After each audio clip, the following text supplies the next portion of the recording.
আমি অন্তর্বর্তীকালীন সরকারকে বলবো, আপনারা জানেন জীবন দিয়ে, রক্ত দিয়ে এবং জীবনের মায়া ত্যাগ করে হাজার মানুষ 5ই আগস্টে যুদ্ধে অংশগ্রহণ করেছে। সেখানে মিথ্যা মামলার জন্য নয়, চাঁদাবাজি করার জন্য নয়, দখলদারি করার জন্য নয়, এই মানুষকে মুক্তি দেওয়ার জন্য, মানুষকে আজাদ করার জন্য। যদি আবারও মিথ্যা মামলা হয়, আমি প্রত্যেকটা থানা ঘেরাও করব। ইসলামী ছাত্র আন্দোলন বরিশাল মহানগর শাখা কর্তৃক আয়োজিত আজকে এই সম্মেলনের সম্মানিত সভাপতি, নেতৃবৃন্দ, সকল স্তরের ছাত্র ভাইয়ার, আমার আল্লাহ পাকের শুকর, যেই মাওলাই করিম আপনাকে আমাকে মহৎ এক উদ্দেশ্য সামনে নিয়ে এই মজলিসে উপস্থিত হওয়ার তৌফিক দান করেছেন, এর জন্য শুকরিয়া দান সবাই বলে আলহামদুলিল্লাহ। আমরা আল্লাহর কাছে দোয়া করি, যেই সমস্ত ভাইয়েরা বন্যার মধ্যে আছেন, দুঃখ দুর্দশার মধ্যে আছেন, ফেনী, নোয়াখালী, কুমিল্লা, লক্ষ্মীপুর সহ যেই সমস্ত এলাকায় পানি উঠে গেছে, পানির মধ্যে মানুষ আবদ্ধ অবস্থায় আছে, আমরা আল্লাহর কাছে দোয়া করি, আল্লাহ তুমি এই বিপদ থেকে আমাদের সবাইকে হেফাজত করো এবং জলদি জলদি গজব থেকে আমাদেরকে পরিত্রাণ দান করো। এবং আমি বাংলাদেশের নয়, গোটা দুনিয়ার সমস্ত মানুষকে অনুরোধ করব, আসুন আমরা সম্মিলিতভাবে ওই সমস্ত ভাইয়েরা, বোনেরা যারা দুঃখ এবং দুর্দশার মধ্যে জীবন কাটাচ্ছেন, আমরা তাদের পাশে দাঁড়াই। এরপরে আসুন, বাংলাদেশ নতুনভাবে স্বাধীন হয়েছে গত 5ই আগস্ট। এই 5ই আগস্টের নতুন স্বাধীনতায় আমরা সম্পৃক্ত ছিলাম। যারা সম্পৃক্ত ছিলাম, এরকম অনেক ভাই আজকে শহীদ হয়ে গেছেন। আল্লাহর কাছে দোয়া করি, আল্লাহ যেন তাদের জীবনের সমস্ত গুনাহ খাতা মাফ করে দেন। ওই আন্দোলনে যারা শরিক হয়েছিলাম, এরকম অনেক ভাই আজকে আহত, হসপিটালে কাতরাচ্ছেন, কারোর চক্ষু নেই, হাত নেই, পাও নেই। যারা যেই অবস্থায় আসেন না কেন, আল্লাহর কাছে দোয়া করি, আল্লাহ যেন জলদি জলদি তাদেরকে সুস্থ করে দেন। বৈষম্য বিরোধী আন্দোলন চলছিল বাংলাদেশে, সেখানে আমরা আমাদের সাধ্য অনুযায়ী, আমাদের শক্তি অনুযায়ী ঝাঁপিয়ে পড়েছিলাম। আল্লাহর কাছে দোয়া করেছিলাম, আল্লাহ যেন এই দুই চোখে এই স্বৈরাচার উৎখাতের দর্শন আমাদেরকে দেখিয়ে দেন। আল্লাহ পাক রব্বুল আলামিন সেই দোয়াও কবুল করেছেন। 5ই আগস্ট দ্বিতীয়বার বাংলাদেশ কেন স্বাধীন হয়েছিল? মানুষ মুক্তি পাওয়ার জন্য, নতুনভাবে আজাদ হওয়ার জন্য, বৈষম্য দূর করার জন্য, সাম্য, মানবিক মর্যাদা, সামাজিক ন্যায় বিচার প্রতিষ্ঠিত করার জন্য, যেখানে সাম্প্রদায়িক কোনো দাঙ্গা থাকবে না। আমাদের দেশ সম্প্রীতির, সম্প্রদায় সম্প্রীতির এক দেশ, যেখানে কে মুসলমান, কে হিন্দু, কে খ্রিস্টান, কে বৌদ্ধ, কে দলিত, কে ব্রাহ্মণ, কে সৈয়দ, কে চৌকিদার, কে ধনী, কে গরিব, কে শিক্ষিত, কে মূর্খ, কে বংশীয়, কে নন বংশীয়, এর কোনো ভেদাভেদ থাকবে না। আমরা বাংলাদেশের নাগরিক, আমরা সবাই সমান, সবার অধিকার সমান, সবাই শিক্ষার অধিকার সমান, বস্ত্রের অধিকার সমান, খাদ্যের অধিকার সমান, চিকিৎসার অধিকার সমান, বস্ত্রের অধিকার সমান থাকবে।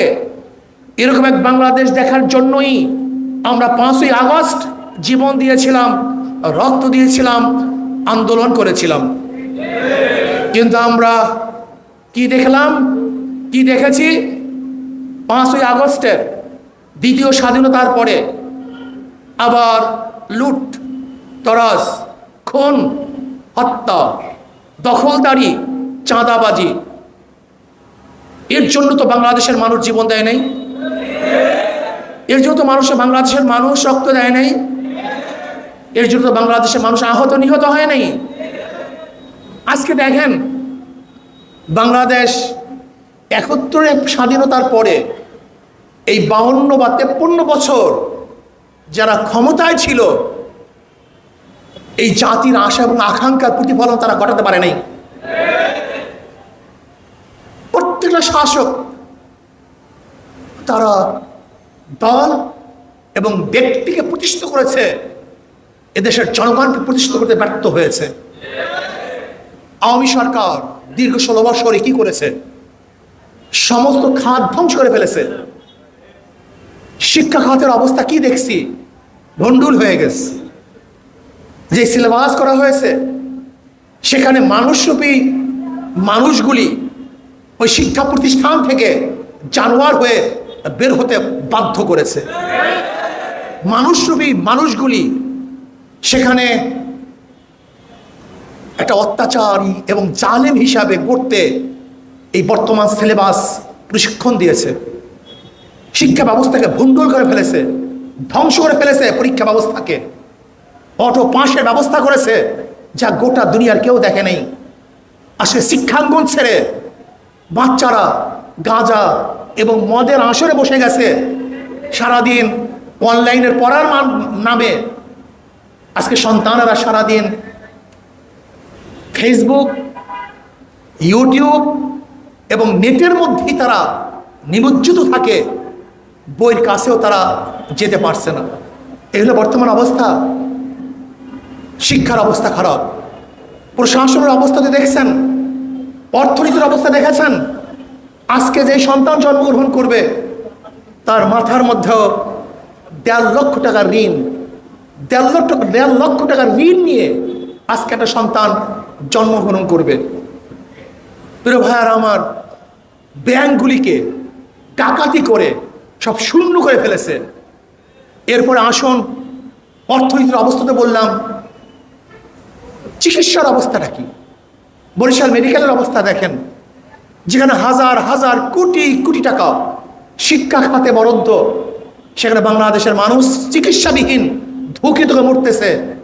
আজকে বাংলাদেশের মানুষ সুচিকিৎসার জন্য বিদেশে বাড়ি দিচ্ছে, অথচ বাংলাদেশে আজ পর্যন্ত এই 53 বছরে যারা ক্ষমতায় ছিলাম সুচিকিৎসার ব্যবস্থা বাংলাদেশে করতে পারেনি। অথচ মালয়েশিয়ায় মাহাতির মোহাম্মদ যখন অসুস্থ হয়ে যান, পরামর্শ দেওয়া হলো আপনি বিদেশে গিয়ে চিকিৎসা করেন। তিনি বলেছেন, না, আমি আমার দেশে হসপিটাল করে তারপরে চিকিৎসা নেব, আমি বিদেশে চিকিৎসা নেব না।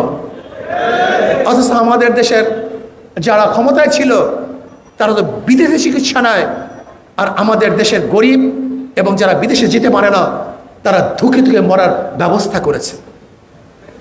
এরপর আসুন বিচার বিভাগের অবস্থা কি দেখেছি। বিচার বিভাগ এক স্বাধীন বিভাগ ছিল, কিন্তু সেই বিচার বিভাগ স্বাধীনতা ছিল না, পরাধীন ছিল। সরকারের কাছে পরাধীন। সরকারি ইশারায় বিচারকরা কলম ঘুরাতো। এর নাম কি স্বাধীন বিচার ব্যবস্থা? যেখানে খুনিরা বুক ফুলিয়ে রাস্তায় হাঁটত, আর যারা নির্দোষ নিরপরাধ তারা ধুকে ধুকে জেলখানায় মরত এবং ফাঁসিতে ঝুলত। আমরা বিগত সরকারকে দেখেছি আয়না ঘর তৈরি করেছে, যেখানে সূর্যের আলো পুষত না, এমনকি পরিবার পরিজন জানতে পারত না আমার ভাই, আমার স্বামী, আমার সন্তান জীবিত না মৃত। এতটুকু খবর নেওয়ার সুযোগও ছিল না। এর চেয়ে বড় জালেম এবং জুলুম আর কিছুই হতে পারে না। এরপর আসুন আজকে আন্তর্জাতিক বিভাগের অবস্থাটা কি। সেখানে গোলামি আর গোলামি, নত জানু ভারতের কাছে সবসময় মাথা নত করে চলতো। আজকে বাংলাদেশের যে বন্যা সৃষ্টি হয়েছে, এটা ভারতের আসার পানির মাধ্যমেই আমাদের বাংলাদেশে বন্যার সৃষ্টি হয়েছে। ফরাক্কাবাদের সমাধান আজ পর্যন্ত করতে পারি নাই। তিস্তার সমাধান আজ পর্যন্ত করতে পারি নাই। বাংলাদেশে বর্ষার সিজনে ভারত থেকে যে পানি আসে সেই পানিকে আজ পর্যন্ত আমরা বাধা দিতে পারি নাই। আজকে আমি বর্তমান সরকারকে বলবো, আসুন আমরা বাংলাদেশের উপর থেকে একটা বাঁধ নির্মাণ করি, যেই বাঁধের মাধ্যমে আমরা পানিকে নিয়ন্ত্রণ করব। যখন প্রয়োজন হয় আমরা পানি ছেড়ে দেব, যখন প্রয়োজন হয় আমরা পানিকে বদ্ধ করে রাখবো। তাহলে আমি বিশ্বাস করি আমাদের প্রতি বছর এই পানিতে আর ডুবতে হবে না, আমরা সবাই সুন্দর মতো জীবন যাপন করতে পারব। এরপর আসুন বৈষম্য বিরোধী আন্দোলনে আমরা যারা শরীর ছিলাম, আমরা যারা আন্দোলন করেছিলাম, আমাদের আশা কি ছিল? মানুষ শান্তি পাবে, মুক্তি পাবে। কিন্তু 5 তারিখের পরে যারা লুট করেছে, দখলদারি করেছে, নির্যাতন করেছে, নিশ্চয়ই তারা এই সংগ্রামের কোনো শরিক ব্যক্তি হতে পারেন না, বরং তারা অবশ্যই আমাদের নীতি আদর্শের বিরোধী এক চক্র। এদেরকে চিহ্নিত করতে হবে, এদেরকে চিহ্নিত করতে হবে কারা প্রতিষ্ঠান দখল করতেছে। এই যে দেখেন সাগরদী মাদ্রাসা, জোরপূর্বক ভারপ্রাপ্ত প্রিন্সিপালকে কারা রিজাইন করতে বাধ্য করতেছে। বিভিন্ন প্রতিষ্ঠান থেকে জোরপূর্বক প্রিন্সিপাল বা শিক্ষকদেরকে কারা রিজন দিতে বাধ্য করেছে। কারণটা কি? কেন পদত্যাগ করতে হবে? বিচার আছে, যদি অন্যায় করে আমরা তার বিরুদ্ধে অভিযোগ দিতে পারি, অভিযোগ তদন্ত হবে, তদন্তের ভিত্তিতে তাকে সেখান থেকে বহিষ্কার করা হবে। কিন্তু এরকম সংস্কৃতি চালু হলো, ছাত্ররা গিয়ে জোরপূর্বক তাদেরকে পদত্যাগ করতে বাধ্য করবে। এর জন্য কিন্তু আমরা আন্দোলন করি নেই।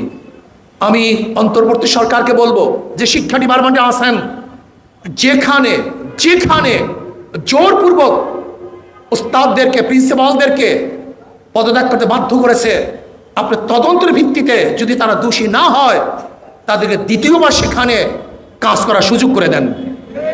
এইটা আমরা চাই, আমরা বৈষম্য চাই না।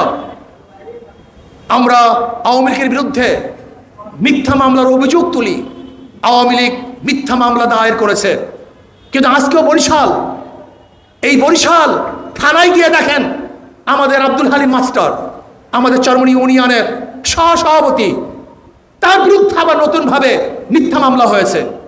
আমাদের আব্দুল রশিদ ভাই, আমাদের দায়িত্বশীল, তার বিরুদ্ধেও আবার মিথ্যা মামলা হয়েছে। আমি অন্তর্বর্তী সরকারকে বলবো, আপনারা জানেন জীবন দিয়ে, রক্ত দিয়ে এবং জীবনের মায়া ত্যাগ করে হাজার মানুষ 5ই আগস্টে যুদ্ধে অংশগ্রহণ করেছে। সেখানে মিথ্যা মামলার জন্য নয়, চাঁদাবাজি করার জন্য নয়, দখলদারি করার জন্য নয়, এই মানুষকে মুক্তি দেওয়ার জন্য, মানুষকে আজাদ করার জন্য।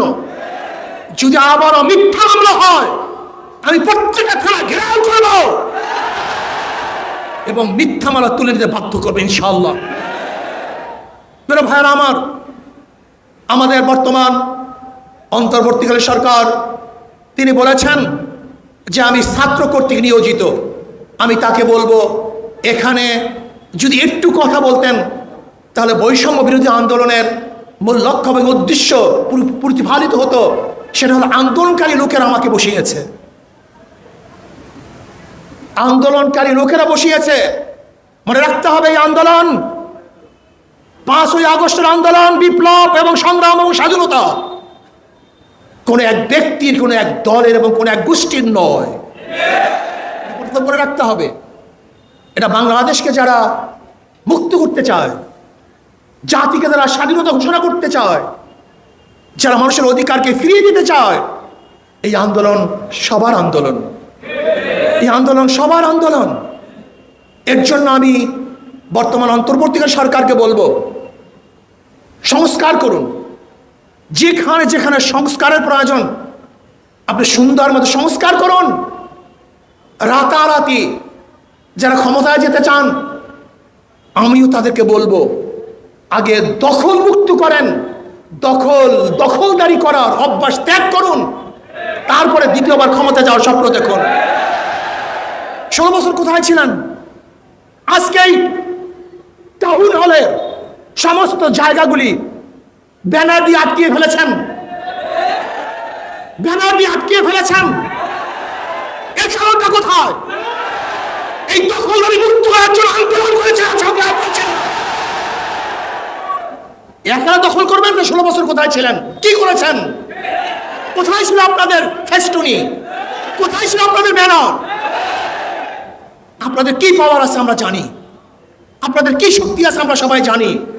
খবরদার, স্পষ্ট কথা বলতে চাই, স্বৈরাচারী শেখ হাসিনার বিরুদ্ধে আন্দোলন করেছি, সংগ্রাম করেছি, রাস্তায় নেমেছি, বুক পেতে দিয়েছি, মানুষ শহীদ হয়েছে, মানুষ বিকলাঙ্গ হয়েছে, মানুষ আহত হয়েছে, নিহত হয়েছে, কিন্তু পিছপা হয় নাই। আমরা যোদ্ধার জাতি, আমরা আমরা রক্ত দিতে জানি, আমরা শহীদ হতে জানি, আমরা বুক পেতে সামনে দাঁড়াতে জানি। আমরা আবু বকরের বংশধর, আমরা ওমরের বংশধর, আমরা ওসমানের বংশধর, আমরা আলী বংশধর, আমরা খালিদ বিন ওয়ালিদের বংশধর, আমরা শাহজালালের বংশধর, ইসহাকের বংশধর, ফজলুল বংশধর, রিসাউদ্দিনের বংশধর। যদি বাংলাদেশ ইসলামের খেলাফ কেউ কথা বলতে চায়, কেউ চক্ষু উন্মোচন করে ইসলামের বিরুদ্ধে, কেউ আঙ্গুল তুলে, ওই আঙ্গুল ভেঙে দেবে ইনশাআল্লাহ, ওই চক্ষু পেছাবে ইনশাআল্লাহ। কেউ ভাববেন না যে শেখ হাসিনা গেছে, বামপন্থী বিপ্লব হবে, এই সমস্ত স্বপ্ন দেখার কোনো সুযোগ নেই। এই স্বপ্ন দেখেন না। বাংলাদেশের মানুষ সচেতন, ইসলামী ছাত্র আন্দোলনে বিশ্বাস করে। নীতি ও আদর্শের বাহিরে 1000 বার যদি দল পরিবর্তন হয়, 1000 বার যদি নেতা পরিবর্তন হয়, না, এদের শান্তি হবে না, এদেশে মানুষ মুক্তি পাবে না। এর জন্য আমাদের শায়খ ওমর চন্দ্র বড়াল্লাহ মার্কাতে বলেছেন, শুধু নেতা নয়, নীতির পরিবর্তন চাই। রুহানিয়াত ও জিহাদের সমানত প্রয়াস, যেখানে আদর্শ থাকবে না, নীতি থাকবে না, এদের মাধ্যমে দেশ পরিবর্তন হতে পারে না। জামাতকে বলবো, আপনাদের জন্য চরম সুযোগ চলে আসছে, অত্যন্ত সুযোগ। হক্কানি ওলামায়ে কেরামের সাথে আপনাদের সাথে যে বিরূপ আছে, যে মতনৈক্য আছে, যেহেতু কালকে নির্বাচন নয়, নির্বাচন একটু সময় লাগবে, সংস্কার করার পরে নির্বাচন হবে। কাজে আমি জামাতকে বলবো, হক্কানি ওলামায়ে কেরামের সাথে আপনাদের যে মতনৈক্য আছে, জলদি জলদি সেই মতনৈক্যগুলি দূর করে ফেলেন, আপোসের মধ্যে এক হয়ে যাই। মাঝখানে মাদার গাছ লেগে, মাঝখানে মাদার গাছ রেখে যতই বুক মিলাবার চেষ্টা করি না কেন, বুক মিলবে না, বরং মিলাতে গেলে আমাদের উভয়ের কষ্ট হবে। কিন্তু জামাতের জন্য চরম সুযোগ। ওলামায়ে কেরামের সাথে, হক্কানি ওলামায়ে কেরামের সাথে যে মতানৈক্যগুলি আছে, আমরা বসে সমাধান করে ফেলি। যদি আমাদের উপরে কোনো মতানৈক্য থাকে, প্রশ্ন থাকে, আমাদেরকে বলুন, আমরা ইনশাআল্লাহ সেই মতানৈক্য দূর করে সবাই ঐক্যবদ্ধভাবে এই বাংলাদেশে ইসলাম হুকুমত কায়েম করি, মানুষের অধিকার ফিরিয়ে দিন। এই বাংলাদেশ সবাই বাংলাদেশ, এই বাংলাদেশ মুসলমান, হিন্দু, খ্রিস্টান, বৌদ্ধ, ইয়াহুদি, যারা এই বাংলাদেশের নাগরিক, তাদের জন্য সমান অধিকার বাস্তবায়ন করতে চাই। এখানে থাকবে মিডিয়া কর্মীদের সমান অধিকার, এখানে থাকবে রিক্সাওয়ালাদের সমান অধিকার, এখানে থাকবে জেলে তাঁতি, মজদুর, কুলি, ঋষি, কামার, যে যেখানে যেইভাবে জীবিকা নির্বাহ করে, তাদের সমান অধিকার আমরা বাস্তবায়ন করতে চাই। এর জন্য আসুন, বাংলাদেশকে বিনির্মাণ করার জন্য নীতির ও আদর্শের পরিবর্তন ব্যতীত কোনোদিন বাংলাদেশ বিনির্মিত হবে না, হতে পারে না। কাজে আমরা সম্মিলিতভাবে আদর্শ এবং নীতি চরিত্রকে পরিবর্তন করে বাংলাদেশকে গড়ার চেষ্টা করি, বাংলাদেশকে নির্মাণ করার চেষ্টা করি। সতর্ক থাকুন, সতর্ক থাকুন। প্রতি বিপ্লব ঘটাবার জন্য হাজারো চেষ্টা চলবে, চলতেছে, চলবে। সতর্ক থাকুন। যখনই আবার ডাক দেওয়া হবে, তখনই যা কিছু আছে তা নিয়ে আবারও ঝাঁপিয়ে পড়তে হবে। আর অন্তর্বর্তীকালীন সরকার যদি বৈষম্যতা করে, একতরফা কাজ করে, একদিকে ঝুঁকে যায়, অন্য কাউকে বিয়োগ করার মেজাজ বা মেধা তাদের মধ্যে প্রস্ফুটিত হয়, তাহলে কিন্তু এটা বাংলাদেশের জন্য অশনি সংকেত। এটা ভালো হবে না। আপনাকে মনে রাখতে হবে কারা এই আন্দোলন করেছে, কারা এই সংগ্রাম করেছে, সবাইকে নিয়ে কাজ করতে হবে। কোনো একদিক ঝুঁকবেন না। যদি আপনি ঝুঁকেন, এটা আপনার সংস্কারের জন্য বাধা হবে, ঠিক হবে না, বাধা হবে। আর আহলে হক যত ওলামায়ে কেরাম আছেন, যত সংগঠন আছেন, আমি অনুরোধ করবো, আসুন আমরা সবাই এক হয়ে যাই, সবাই এক হয়ে যাই, একসাথে কাজ করি, একসাথে রাস্তায় চলি, একসাথে আমরা উঠা বসা করি। যে আমরা এক হয়ে যাই, আগামী বাংলাদেশ ইসলামিক বাংলাদেশ, আগামী বাংলাদেশ ইসলামী হুকুমতের বাংলাদেশ, আগামী বাংলাদেশ জুলুম এবং নির্যাতন মুক্ত বাংলাদেশ, আগামী বাংলাদেশ ঘুষ মুক্ত বাংলাদেশ, আগামী বাংলাদেশ চাঁদা মুক্ত বাংলাদেশ, আগামী বাংলাদেশ দুর্নীতি মুক্ত বাংলাদেশ, আগামী বাংলাদেশ হবে সমস্ত মানুষের বাংলাদেশ। কাজে আসুন ঘুষ, চাঁদা, দুর্নীতি মুক্ত করে বাংলাদেশকে গড়ার জন্য আজকের থেকে এই ছাত্র আন্দোলনের শপথ গ্রহণ করতে হবে। দাঁড়ে দাঁড়ে ঝাঁপিয়ে পড়তে হবে। প্রত্যেকটা ছাত্রকে ছাত্র আন্দোলনে আনতে হবে। ছাত্র আন্দোলনের ছায়া তলে যখন সমস্ত ছাত্ররা চলে আসবে, সেই দিনই আবার পূর্ব আকাশ থেকে নতুন সূর্য উদিত হবে ইনশাআল্লাহ। সেই দিনই বাংলাদেশের মানুষ মুক্তি পাবে, শান্তি পাবে, আজাদি পাবে।